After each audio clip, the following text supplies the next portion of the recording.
இன்றைக்கி ஒரு மனித பாடல் படிக்கலாமா? பாடலாம். ஏ கிசே மே கிசே கேலே கே தேகே ரகே தேகே மே கே கே தேகே மே கே நை கே சே கே. சும்மா பாடுறதான், புதுசாக பாடி பார்க்கலாம் வித்தியாசமாக. இது வரைக்கும் பாடின பாடல்கள்லேருந்து கொஞ்சம் புதுமையாக எப்படி பாடலாம் அப்படின்னு ஒரு முயற்சி நம்ம எடுக்க வேண்டியதான். நம்ம என்ன காசுக்காக பாடுறோம், நம்ம விருப்பம், நம்ம சொந்தம், நம்ம சந்தோஷத்துக்காக நம்ம பாடுறோம். அதனால் எப்படி வேணாலும் பாடலாம். கேசே K May கேசே கேசே கேசே say K சகே say Ki say say கசின May கேசே K say K Leh K லகி say K Ki K திகி say May K திகி say K May say ககு say K திகி say May ககு say Ki Shashi கசி Masi so shake shake she shete tashi meli she kage shake panke teki she me shake me ke shake she ke shake le ke sheko kashu mashiki sho tashi mishiki sho sho kashi kashi ka ke shu shi shu tashi mashikashi kashi mashipashi mi தசி மெசி passing. இப்போ கஷி இந்த வடமொழி ஷா வருதுல, வடமொழி இதெல்லாம் வராமல் பார்த்துக்கணும். கவிதையிலும் அப்படி தான், ஒரு கவிதை எழுதும்போது இந்த வடமொழி உச்சரிப்பு வராமல் பார்த்துக்கணும். தூய தமிழ் இடம்பெற மாதிரி பார்த்துக்கணும். ஒரு நல்ல மொழி என்பது இந்த வடமொழி உச்சரிப்பு என்பது அது ஆரோக்கியமான உச்சரிப்பு கிடையாது. நமக்கெல்லாம் அது பொருந்தாது. அது உண்மையிலே நல்ல உச்சரிப்பே கிடையாது அப்படிங்கிறது தான். அப்படி இருக்குமோ அப்படின்னு எனக்கு ஒரு கருத்து இருக்குது. இப்போ சைனாக்காரங்க அவங்களுடைய மொழியிலையும் இந்த மாதிரி ஷீலாம் அதிகமாக வரும். கஷி குஷின்னுட்டு அந்த வடமொழி உச்சரிப்பு அதிகமாக வரதுக்கு வாய்ப்பு இருக்குது. அதனால் வடமொழி உச்சரிப்பே ஒருவேளை தப்பாக இருக்குமோ, அது ஒரு நல்ல உச்சரிப்பாகவே இருக்க முடியாது. உலகம் முழுக்க இருக்கிறவங்க எல்லாத்துக்கும் அது பொருந்துமோ என்னன்னு எனக்கு ஒரு சந்தேகம் இருக்குது. அதனால் ஒரு பாடல்லையும் சரி கவிதையிலையும் சரி இந்த வடமொழி உச்சரிப்பு வராமல் பார்த்துங்க. ஜா ஷா ஷி இதெல்லாம் வராமல் பார்த்துக்குங்க. அது ஒரு கலப்படம் இல்லாத ஒரு மனித பாடலாக அப்போ தான் அது அமையும். ஒரு கவிதையில் கூட இந்த வடமொழி உச்சரிப்பு வரக்கூடாது. ஜா ஷி ஹா இதெல்லாம் வரக்கூடாது. வந்துச்சுன்னா அது கலப்படம் மிகுந்த ஒரு கவிதையாக இருக்கும், கலப்படம் மிகுந்த ஒரு பாடலாக இருக்கும். நன்னீரில் கலந்த சாக்கடையாக கூட இருக்கலாம், அப்படி கூட வச்சுக்கலாம். அதனால் வடமொழி உச்சரிப்புகள் வராமல் பாடல் பாட வேண்டும். வடமொழி உச்சரிப்புகள் வராமல் கவிதை எழுத வேண்டும். இது கண்டிப்பாக தமிழர்களுக்கு இந்த விதிமுறை கட்டாயம். ஒரு வட மாநிலத்துக்காரங்களுக்கு அல்லது இது பொருந்துமா அப்படின்னா இது கொஞ்சம் யோசித்து தான் சொல்லணும். அப்புறமா எனக்கு யோசிச்சா சொல்கிறேன், தெரிஞ்சால் சொல்கிறேன். தசி கசிமா இப்போ தஷி அப்படிங்கிறது போல் தசின்னு சொல்லிடணும். ஷிங்கிறது வடமொழி உச்சரிப்பு. அப்போ அதை எப்படி தமிழில் பாடணும்? தசி தசி கசி தசி கஷி அப்படிங்கிறதுக்கு பதிலாக கசி.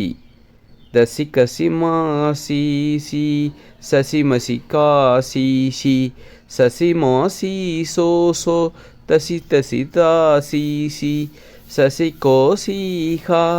இப்போ ஜா ஷிகா ஷோ ஷோ ஜா அப்படிங்கிறதுக்கு பதிலாக சான்றணும். சா சிக்க சி சோ சோ அப்படின்னு தமிழில் பாடணும். இந்த அளவுக்கு ரொம்ப உங்களுக்கு ஒரு கட்டுப்பாட்டுக்குள்ளே வந்துடணும். மொழியில் விட ஒரு கட்டுப்பாடு வந்துடும். அந்த உங்களை அந்த மனித பாடல் இருக்குல்ல, அது உங்களை அந்த அளவுக்கு கட்டுப்படுத்திடும். ஒரு மனித கவிதை அதில் வடமொழி சொற்கள் வரக்கூடாது, வடமொழி எழுத்து வரக்கூடாது. அந்த அளவுக்கு மொழி ரீதியாக ஒரு கட்டுப்பாடு அது உங்களுக்கு கடைபிடிக்க நிர்பந்திக்கும், கட்டாயப்படுத்தும். அந்த மாதிரி வடமொழி எழுத்துக்கள் வராமல், அதோட உச்சரிப்புகள் வராமல் நம்ம ஒரு பாடலை பாட வேண்டும், ஒரு கவிதை எழுத வேண்டும். திசி கசி மா சி சு தசி தா சி சி சா கசி நோ சி சா சா மீ சசி மா சே சோ சே திசி தோஸ் தி சு சே கசி தசி பா சோ சே தசி தா சா சி சோ மசி பசி கி சா சோ திசி தா சி சோ மா கசி மா கே கோ சோ தசி தா சா சே சோ தசி தசி தா சே சோ திசி அப்படின்னு பாட வேண்டியதான். இப்போ வந்து நான் பாடுற பாட்டில் கண்டிப்பாக ஏதாவது கலப்பு வரும், ஏதாவது சினிமா பாட்டு மாதிரி தெரியும். ஏன்னா நம்ம அந்த அளவுக்கு ஒரு ஆதிக்கம் இங்கே இருக்குது. நீங்கள் வந்து ஒரு உணவு கட்டுப்பாடை கூட தூய்மையான ஒரு மனித உணவை சாப்பிட முடியாது. அதில் உப்பு கண்டிப்பாக சேர்த்துக்க வேண்டிய உப்பு லைட்டாக சேர்க்கும். அது மாதிரி வந்து அந்த அந்த நீங்கள் ஒரு வாழ்க்கையை பார்த்தீங்கன்னா நீங்கள் தூய்மையான மனித வாழ்க்கையை வாழ முடியாது.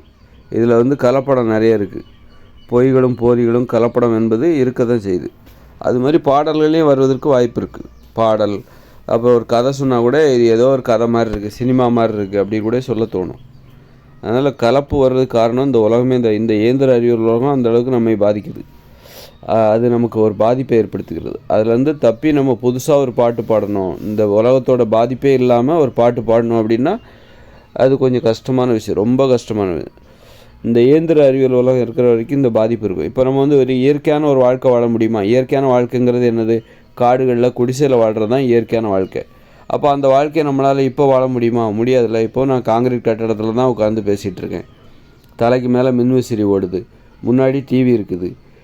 இப்படி தான் வந்து எப்போ வந்து வெளியே போகணுன்னா ஒரு 2 வீலரில் போகிறேன் அப்படின்னா நம்ம என்னுடைய வாழ்க்கையே ஒரு இயந்திர அறிவியல் உள்ள வாழ்க்கை, ஒரு இயற்கையான வாழ்க்கையை வாழ முடியல.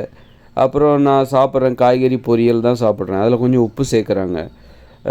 உப்பு சேர்க்குறாங்க, அனுமதிக்கப்பட்டது. இந்த இயந்திர அறிவியல் உலகம் இருக்கிற வரைக்கும் கொஞ்சம் உப்பு சேர்த்துக்கலாம். அப்போ தான் இந்த இயந்திர அறிவியல் உலகில் கொஞ்சம் பொருந்தி வாழ முடியும், பொருந்தி சிந்திக்க முடியும். அப்படிங்கிறக்காக உப்பு கொஞ்சம் சேர்த்துக்கிறேன். இப்படி நான் தூய்மையான ஒரு மனித உணவை நான் சாப்பிடல, ஒரு தூய்மையான மனித வாழ்க்கையை வாழலை. எனது இருப்பிடம் ஒரு நகரத்தின் வெளிப்பகுதியில் இருக்குது. இருசக்கர வாகனத்தில் பயணிக்கிறேன், காங்கிரீட் கட்டடத்தில் வசிக்கிறேன், ஆடை அணிந்திருக்கிறேன். இயற்கையான வாழ்க்கையில் வந்து இயற்கையோடு இணைந்த மனித வாழ்க்கையில் மக்கள் வந்து நிர்வாணமாக இருப்பாங்க, இயற்கையான ஆடை அணிவார்கள். இப்படி இருக்கும்போது நம்ம அப்படிப்பட்ட வாழ்க்கையில் தான் அங்கே பாடுற பாடல் தான் உண்மையான பாடலாக இருக்க முடியும். ஒரு உண்மையான பாடல் என்பது, ஒரு தூய்மையான பாடல் என்பது ஒரு மனித கலை படைப்புகள் எப்படி இருக்க முடியும் அப்படின்னா, நீ அதற்கான வாழ்விடமும் அப்படி இருக்கணும். நீ காடுகளில் வாழ வேண்டும், குடிசையில் வாழ வேண்டும். இயற்கையோடு இணைந்து வாழும்போது தான் உன்னிடத்தில் வெளிப்படுகிற அந்த வாழ்க்கை முறையாக இருக்கட்டும், படைப்புகளாக இருக்கட்டும், கலை படைப்புகளாக இருக்கட்டும், அது வந்து இயற்கையானதாக இருக்கும், தூய்மையானதாக இருக்கும். இன்றைக்கி நம்ம ஒரு கலப்படம் மிகுந்த ஒரு வாழ்க்கை வாழ்கிறோம். அப்படி இருக்கும்போது நான் பாடுற பாடலில் நீங்கள் ஏற்கனவே கேட்ட பாடல்களோட பாதிப்பு வரலாம், ஆனால் வரக்கூடாதுன்னு தான் நான் பார்க்குறேன். அது வரலாம். ஏன்னா வெறும் பாடலில் மட்டுமே கலப்படம் இருக்குதுன்னு நீங்கள் சொல்லக்கூடாது. எல்லாத்துலேயும் தான் கலப்படம் இருக்குது. நான் என்ன குடிசையில் வாழ்ந்துட்டுருக்கேன், நான் என்ன காடுகளில் வாழ்ந்துகிட்ருக்கேன், நான் என்ன விவசாயமாக பார்க்குறேன். இப்படி நான் ஒரு இயற்கையான ஒரு வாழ்க்கை வாழவில்லை. அப்படி இருக்கும்போது நான் பாடுற பாடல் மட்டும் கொஞ்சம் கூட எல்லாமே இயற்கையாக இருக்கணும், கொஞ்சம் கூட கலப்பு இல்லாமல் இருக்கணும்னு எப்படி எதிர்பார்க்க முடியும்? கொஞ்சம் கலப்பு வரதான் செய்யும். மனுஷங்க என்றைக்கு இந்த இயந்திர அறிவியல் உலகம் செயலிழந்து இயற்கையோடு இணைந்த மனித வாழ்க்கையில் வாழ போகிறாங்களோ அன்றைக்கி தான் மனுஷங்க கலப்படம் இல்லாதவர்களாக தூய்மையானவர்களாக மாறுவார்கள்.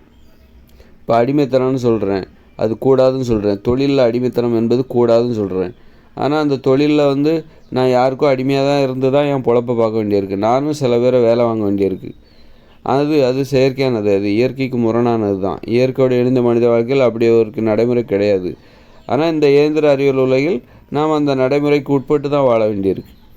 இப்படி நிறைய பாதிப்புகள் வருது. இந்த இயந்திர அறிவியல் உலக பாதிப்பு என்பது எனது வாழ்க்கை முறையின் பல்வேறு நடைமுறைகளில் வெளிப்படுகிறது, தெரிகிறது.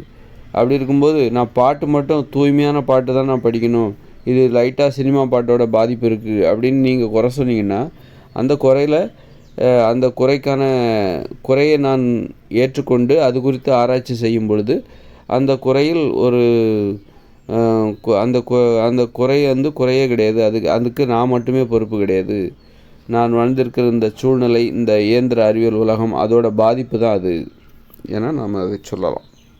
திசி கசி மா சி சே தசி கசி கோ சே சே கெசி கா சே சே சே திசி கசி மா சோ சே பசி தா சோ மீ சே கசி கசி கா சே சே தி சோ நே கா சே திசி நா சா மா சே சிசி கோசி கோமோ சே கசி மா சே சே சே கிசி நா கோ சே கி லசி கசி மா கோ சே పసిమా కాసాసే కసి కసినో సోసే దిసి తోలే సోసో నసి నసి మాసాకే కసి కోలా సాకే దిసి తాలో సేకే బసి పాలా సాకే సిసి కసి మాసాకే నసి కోపే సేకే సిసి కోలా సాకే